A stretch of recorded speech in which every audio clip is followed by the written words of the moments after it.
हमें साफ साफ कह दे, क्या तू मसीह है? मैंने तुमसे कह दिया, पर तुम विश्वास करते ही नहीं। जो काम मैं अपने पिता के अधिकार से करता हूं वो मेरे गवाह है, पर तुम विश्वास नहीं करोगे क्योंकि तुम मेरे भेड़ नहीं हो। मेरी भेड़ें मेरी आवाज सुनती है, मैं उन्हें जानता हूं और वो मेरे पीछे पीछे चलती है। मैं उन्हें अनंत जीवन देता हूं और वो कभी नहीं मरेंगी। कोई उन्हें मेरे हाथ से छीन न लेगा। मेरा पिता जिसने उन्हें मुझको दिया है वो सबसे बड़ा है और कोई उन्हें पिता के हाथ से छीन नहीं सकता। मैं और पिता एक हैं। तब यहूदियों ने उस पर पथराव करने के लिए पत्थर उठाए।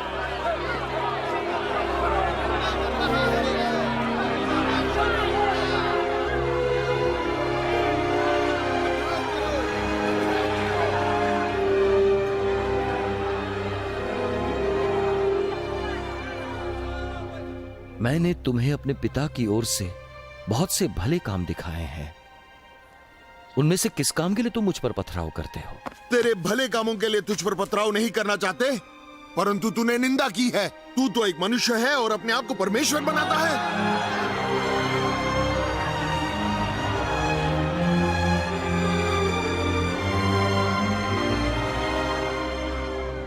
क्या तुम्हारी व्यवस्था में नहीं लिखा है? मैंने कहा कि तुम ईश्वर हो। पवित्र शास्त्र की बात कभी असत्य नहीं हो सकती। जब परमेश्वर ने उन्हें ईश्वर कहा, जिन लोगों के पास उसका वचन पहुंचा, जो मेरी बात है पिता ने पवित्र ठहराकर मुझे जगत में भेजा है, फिर तुम कैसे मुझे कहोगे तू निंदा करता है, जब मैंने कहा मैं परमेश्वर का पुत्र हूं। यदि मैं अपने पिता के काम नहीं करता तो मेरा विश्वास न करो, और अगर मैं ऐसा करता हूं तो चाहे मेरा विश्वास न भी करो, परंतु इन कामों का तो विश्वास करो, ताकि तुम जानो और समझो कि पिता मुझ में है और मैं पिता में।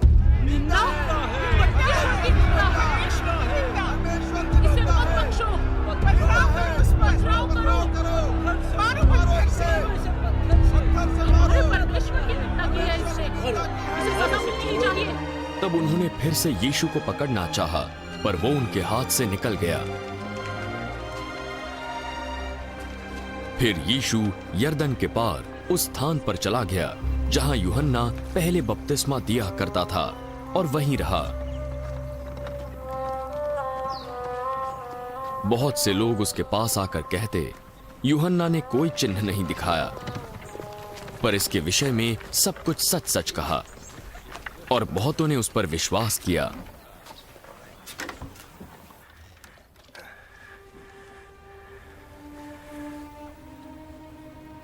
लाजर नामक एक व्यक्ति जो बैतनिया का वासी था, बीमार था। बैतनिया में मरियम और उसकी बहन मार्था रहते थे। ये वही मरियम थी जिसने प्रभु पर इत्र डालकर उसके पांवों को अपने बालों से पोंछा था। इसी का भाई लाजर बीमार था। अतः उसकी बहनों ने उसे कहला भेजा,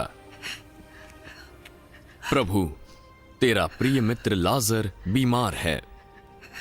यह सुनकर यीशु ने कहा, इसका अंतिम परिणाम लाजर की मृत्यु नहीं होगा। ऐसा हुआ ताकि परमेश्वर को महिमा मिले और इसके द्वारा परमेश्वर के पुत्र की महिमा हो। यीशु मार्था और उसकी बहन और लाजर से प्रेम रखता है।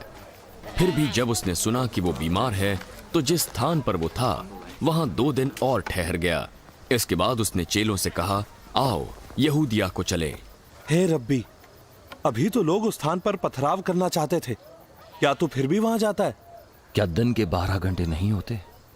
कोई दिन में चले तो ठोकर नहीं खाता, क्योंकि इस जगत का उजाला देखता है, परंतु यदि कोई रात में चले तो ठोकर खाता है, क्योंकि उसमें प्रकाश नहीं। हमारा मित्र लाजर सो गया है, परंतु मैं उसे जगाने जाता हूं।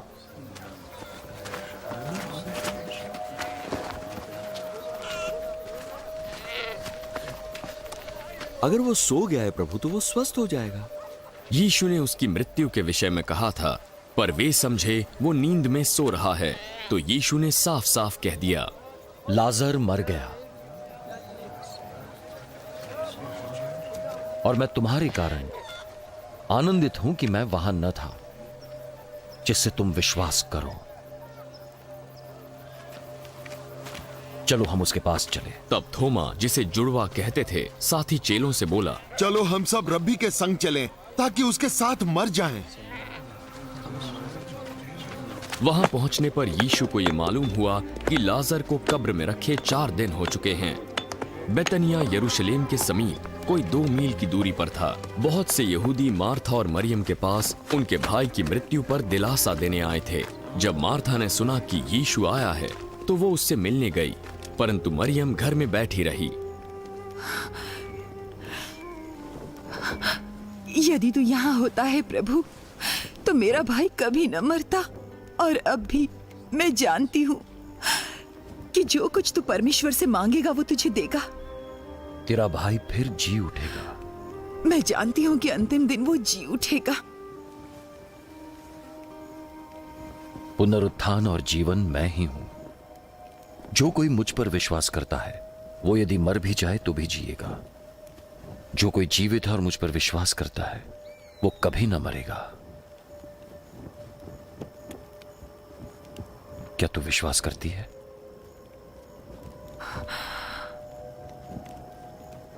हाँ हे प्रभु, मैं विश्वास करती हूँ कि परमेश्वर का पुत्र मसीह जो जगत में आने वाला था वो तू है। ये कहकर मार्था गई और अपनी बहन मरियम से चुपके से कहा,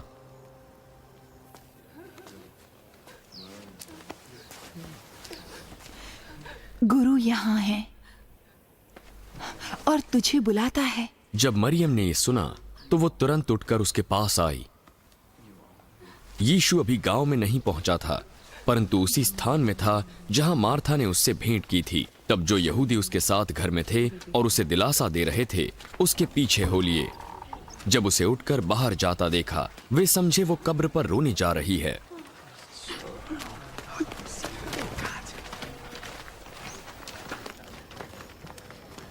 जब मरियम यीशु के पास पहुंची तो उसे देखते ही उसके पांव पर गिर पड़ी।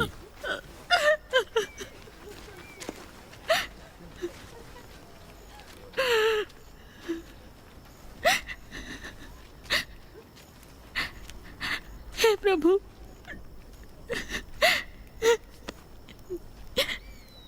यदि तू यहाँ होता तो मेरा भाई कभी न मरता। जब यीशु ने उसको और उन यहूदियों को जो उसके साथ थे रोते हुए देखा,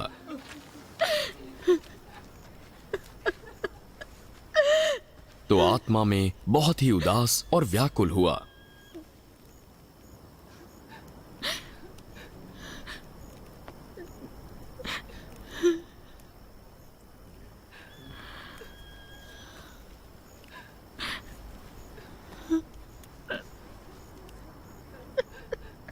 तुमने उसे कहां दफन किया है? चलकर देख ले प्रभु।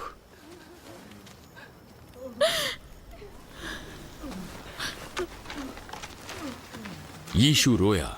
देखो वो उससे कितना प्रेम रखता था, लोग कहने लगे। परंतु उनमें से कुछ ने कहा, क्या ये जिसने अंधे की आंखें खोली ये भी ना कर सका कि लाजर न मरता? यीशु मन में फिर से उदास हुआ और वो कब्र पर गया, जो एक गुफा थी और एक पत्थर उसके मुंह पर था। पत्थर को हटा दो। हे प्रभु, उसमें से दुर्गंध आती होगी। उसे दफनाए 4 दिन हो चुके हैं। क्या मैंने तुझसे न कहा था कि विश्वास करेगी तो परमेश्वर की महिमा देखेगी?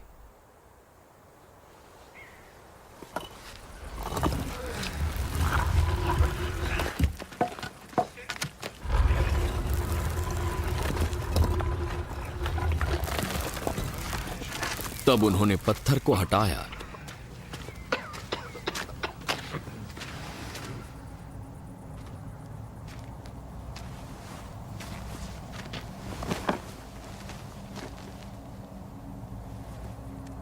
यीशु ने आंखें ऊपर उठाई। हे पिता, तेरा धन्यवाद जो तू मेरी सुनता है। मैं जानता हूं कि तू सदा मेरी सुनता है, परंतु उनके कारण मैंने ये कहा जो यहां खड़े हैं, जिससे वे विश्वास करें कि तूने ही मुझे भेजा है।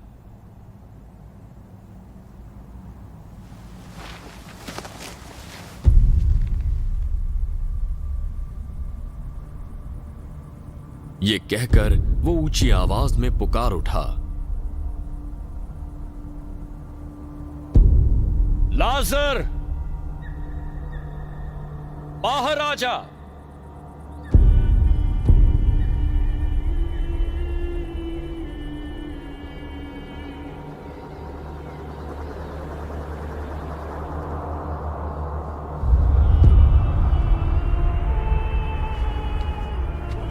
वो निकल आया।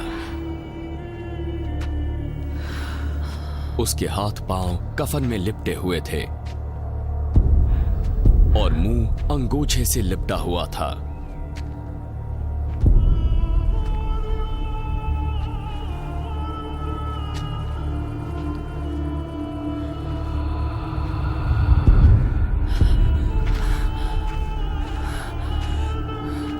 उसे खोल दो और जाने दो।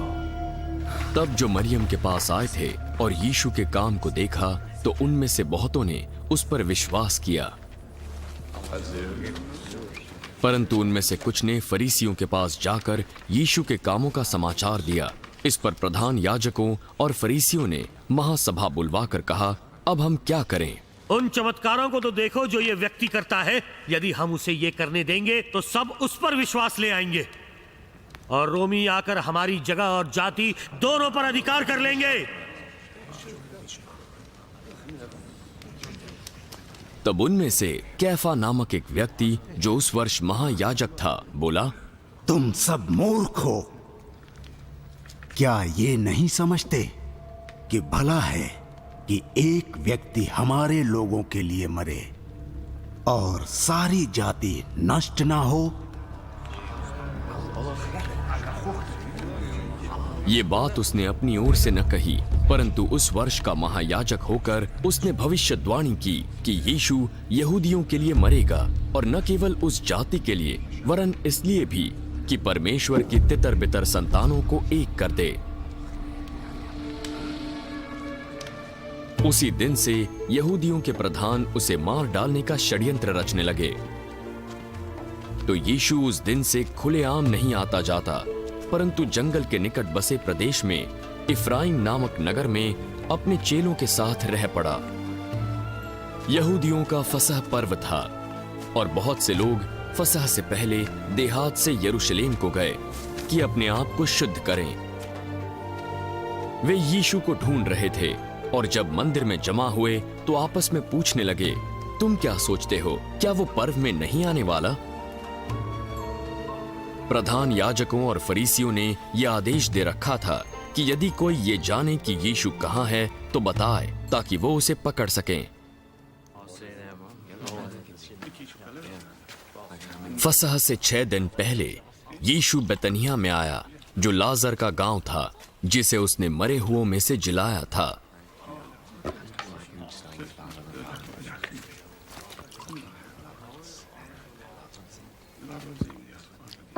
वहां उन्होंने उसके लिए भोजन तैयार किया और मार्था सेवा कर रही थी और लाजर उनमें से एक था जो उसके साथ भोजन करने के लिए बैठे थे।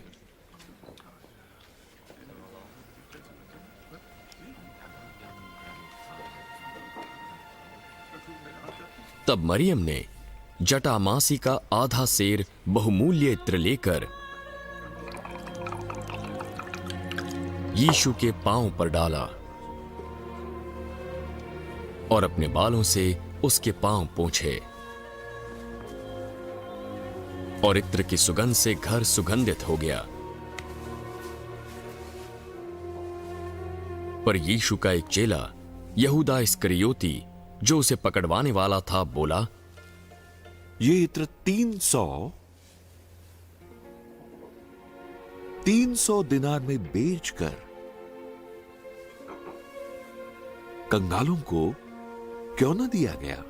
उसने ये बात इसलिए नहीं कही कि उसे कंगालों की चिंता थी, परंतु इसलिए कि वो चोर था। उसके पास पैसों की थैली थी जिससे वो चुरा लेता था।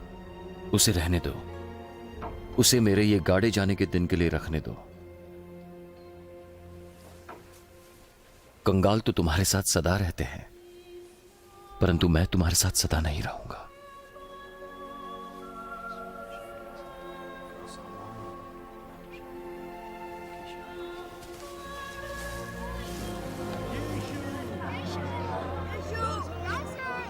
बहुत से लोगों ने सुना था कि यीशु बैतनिया में था, तो वे वहां पहुंचे, केवल मसीह के लिए ही नहीं बल्कि लाजर को भी देखने, जिसे यीशु ने मरे हुओं में से जिलाया था। तब प्रधान याजकों ने लाजर को भी मार डालने का षड्यंत्र रचा, जिसके कारण कई यहूदी उन्हें छोड़कर यीशु पर विश्वास कर रहे थे। दूसरे दिन बहुत से लोगों ने जो पर्व में आए थे ये सुना कि यीशु यरूशलेम में आ रहा है, तो उन्होंने खजूर की डालियां निकाली और उसका स्वागत ये कहकर करने लगे, होसाना, धन्य इज़राइल का राजा जो प्रभु के नाम से आता है, धन्य इज़राइल का राजा। यीशु को गधे का एक बच्चा मिला जिस पर वो सवार हुआ, जैसा पवित्र शास्त्र में है, हे सियोन की बेटी मत डर, देख तेरा राजा गधे के बच्चे पर चढ़ा हुआ आता है।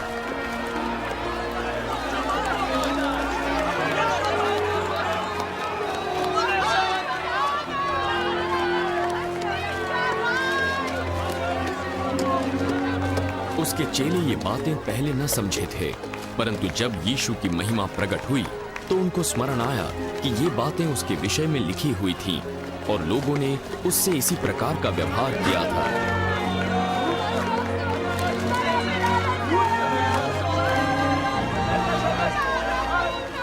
उन लोगों ने जो यीशु के साथ थे जब उसने लाजर को मरे हुओं में से जिलाया था, ये गवाही दी। इस कारण लोग उससे भेंट करने को आए, क्योंकि उन्होंने सुना था कि उसने चमत्कार किया था। तब फरीसियों ने आपस में कहा, देखो, हमसे कुछ नहीं बन पड़ता। देखो, सारा संसार उसके पीछे हो चला है।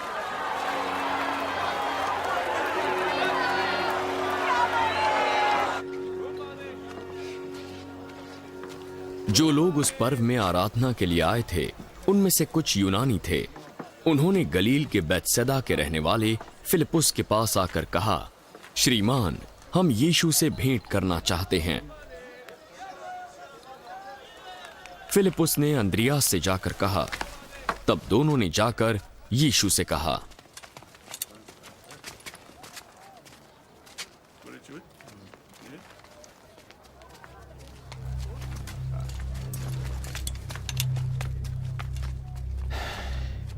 ये समय आ गया है कि मनुष्य के पुत्र की बड़ी महिमा हो।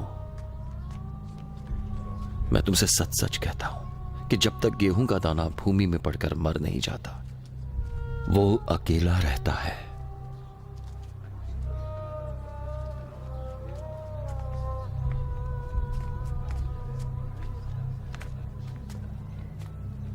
परंतु जब मर जाता है तो बहुत फल लाता है।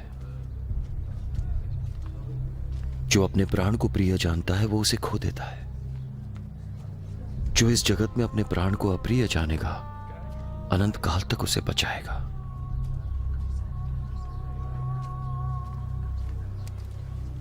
जो कोई मेरी सेवा करना चाहे वो मेरे पीछे हो ले, ताकि जहां मैं रहूं मेरा सेवक भी वहां रहे। जो मेरी सेवा करेगा मेरा पिता उसका आदर करेगा।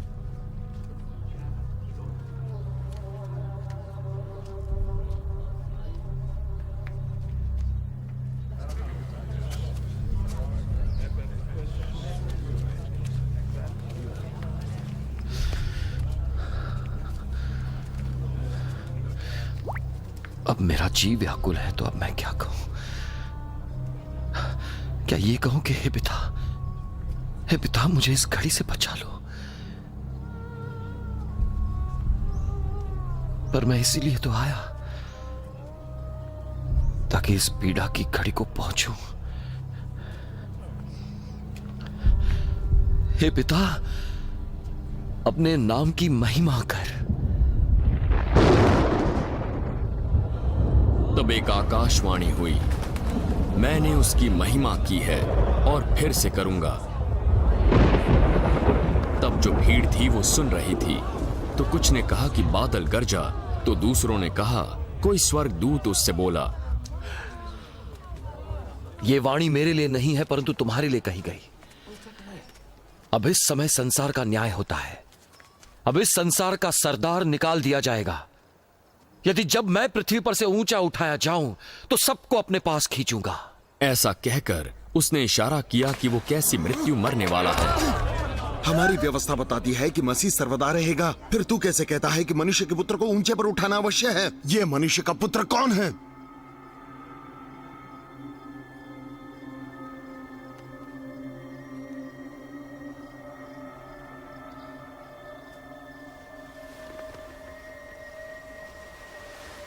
ज्योति अब थोड़ी देर तक तुम्हारे बीच में है। जब तक ज्योति तुम्हारे साथ है तब तक चले चलो। ऐसा ना हो कि अंधकार तुम्हें आ घेरे। जो अंधकार में चलता है वो नहीं जानता है किधर जाता है। जब तक ज्योति तुम्हारे साथ है ज्योति पर विश्वास करो ताकि तुम ज्योति की संतान बनो।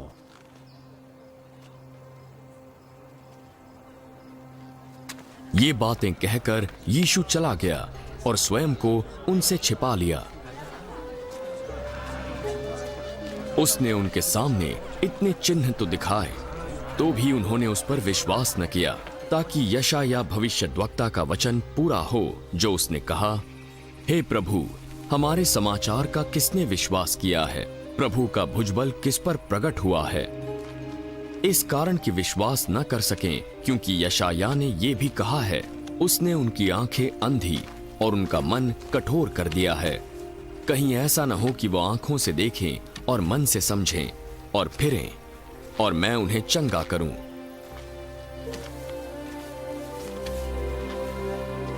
यशायाह ने ये बातें इसलिए कहीं कि उसने उसकी महिमा देखी और उसकी बातें की। तो भी अधिकारियों में से बहुतों ने उस पर विश्वास किया, परंतु फरीसियों के कारण सबके सामने ये नहीं कहते थे, ताकि वे आराधनालय में से निकाले न जाएं। उन्हें परमेश्वर की ओर से प्रशंसा से बढ़कर मनुष्य की प्रशंसा अधिक प्रिय लगती थी। यीशु ने पुकार कर कहा, जो मुझ पर विश्वास करता है वो मुझ पर ही नहीं वरन मेरे भेजने वाले पर भी विश्वास करता है। जो मुझे देखता है वो मेरे भेजने वाले को भी देखता है। मैं ज्योति बनकर इस जगत में आया हूं ताकि जो कोई मुझ पर विश्वास करे वो अंधकार में न रहे। यदि कोई मेरी बातें सुनकर न माने तो मैं उसे दोषी नहीं ठहराता। मैं जगत का न्याय करने नहीं, उसे बचाने आया हूं। जो मुझे और मेरी बातों को ग्रहण नहीं करता उसको दोषी ठहराने वाला एक है। जो वचन मैंने कहा है वो अंतिम दिन में उसे दोषी ठहराएगा, क्योंकि मैंने अपनी ओर से बातें नहीं की है, परंतु पिता जिसने मुझे भेजा है उसी ने मुझे आज्ञा दी है कि मैं क्या कहूं और क्या बोलूं। और मैं जानता हूं उसकी आज्ञा अनंत जीवन है। इसीलिए मैं जो कुछ बोलता हूं वही बोलता हूं जो पिता ने बोलने को कहा है।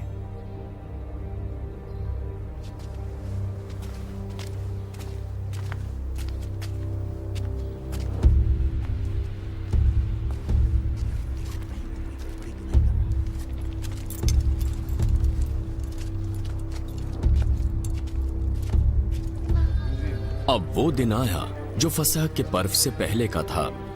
यीशु ने जान लिया कि मेरी वो घड़ी आ गई कि जगत छोड़कर पिता के पास जाऊं। उसने अपने लोगों से जो जगत में थे प्रेम रखा और अंत तक वैसा ही प्रेम रखा।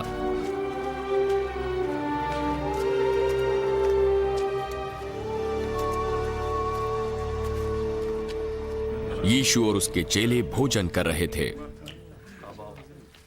शैतान शमौन के पुत्र यहूदा इस्करियोती के मन में डाल चुका था वो यीशु को पकड़वाए। यीशु जान गया था कि पिता ने सब कुछ उसके हाथ में कर दिया है और वो परमेश्वर के पास से आया है और परमेश्वर के पास जाता है।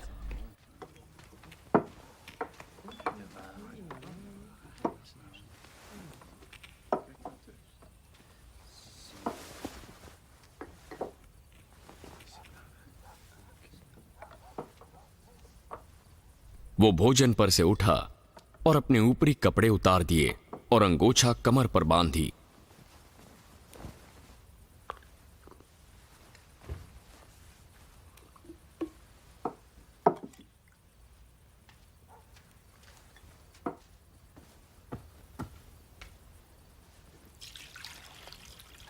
तब बर्तन में पानी भरकर चेलों के पांव धोने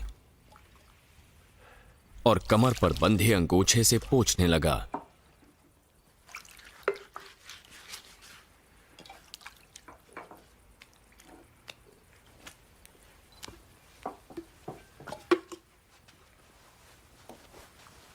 फिर शमौन पतरस के पास आया। क्या तू मेरे पांव धोएगा प्रभु? जो मैं अभी करता हूं तू उसे अभी नहीं जानता, परंतु इसके बाद जानेगा। तू मेरे पांव कभी न धोने पाएगा। यदि मैं तेरे पांव नहीं धोता तो तू मेरा चेला नहीं ठहरेगा। प्रभु, तो मेरे पांव ही नहीं वरन हाथ और सिर भी धो दे। जो नहा चुका है उसे पांव के सिवाय और कुछ धोने की आवश्यकता नहीं, वो बिल्कुल शुद्ध है। और तुम शुद्ध हो,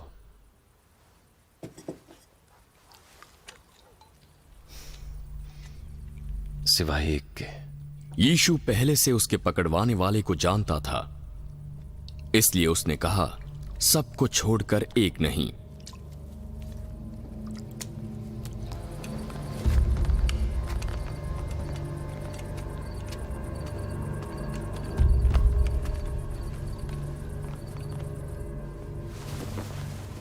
जब यीशु उनके पांव धो चुका और अपने कपड़े पहनकर फिर बैठ गया।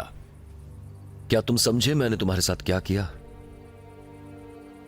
तुम मुझे गुरु और प्रभु कहते हो, क्योंकि मैं वही हूं। यदि मैंने प्रभु और गुरु होकर तुम्हारे पांव धोए, तो तुम्हें भी एक दूसरे के पांव धोना चाहिए, क्योंकि मैंने तुम्हें नमूना दिखा दिया कि जैसा मैंने तुम्हारे साथ किया वैसा तुम भी करो। मैं तुमसे सच सच कहता हूं, दास अपने स्वामी से बड़ा नहीं और संदेश लाने वाला अपने भेजने वाले से बड़ा नहीं। अब जो ये सत्य तुम जान गए और अगर इन पर चलोगे तो कितने धन्य होंगे।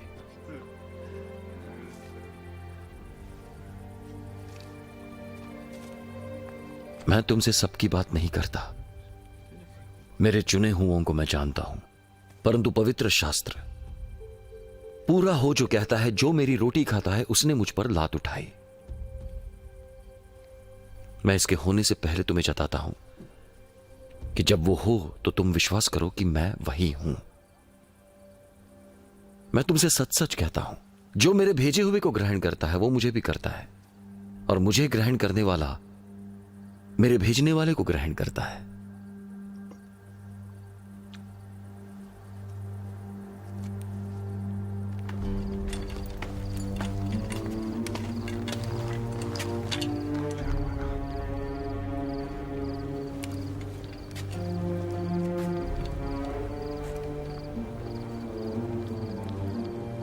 ये बातें कहकर यीशु आत्मा में व्याकुल हुआ और सबके सामने गवाही दी।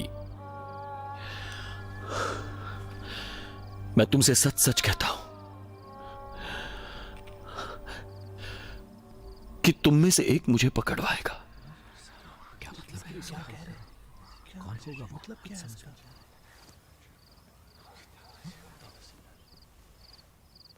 चेले संदेह से कि वो किसके विषय में कहता है, एक दूसरे की ओर देखने लगे।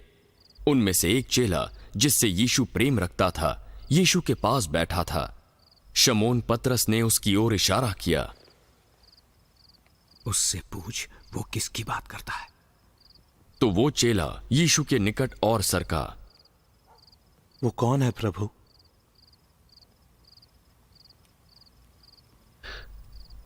जिसे मैं रोटी डुबाकर ये टुकड़ा दूंगा